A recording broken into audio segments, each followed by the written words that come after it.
ሰላም በዛሬው ቪዲዮ ደግሞ እንደዚህ አይነት ብለር የሆነ ኢሜጅ ወደ ጥራት ባለው ኢሜጅ እንዴት እንደምንቀይር እናያለን። ወደ ቪዲዮ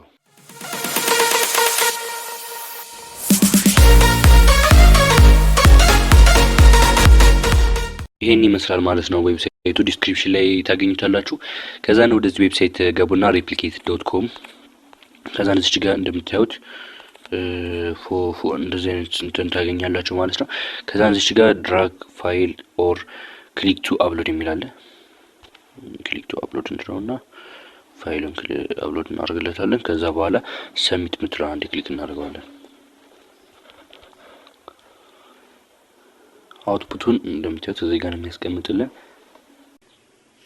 ይሄን ይመስላል ማለት ነው። ፎቶ እንደምታዩት በጣም ጥራት ያለው ሆኖ ነው እንትን ያለው። እንደምታዩት ከቅድሙ አሁን ጥራት አለው። ስለዚህ ክሊክ ዳውንሎድ የምትለው አንዴ ክሊክ እና ዳውንሎድ ታደርጋላችሁ። ከዛን ይሄን ይመስላል አሁን በደንብ ይታያል ማለት ነው። ይሄን ይመስላል ቪዲዮ ከተመቻችሁ ላይክ፣ ሼር፣ ሰብስክራይብ አድርጉ እንዳትረሱ።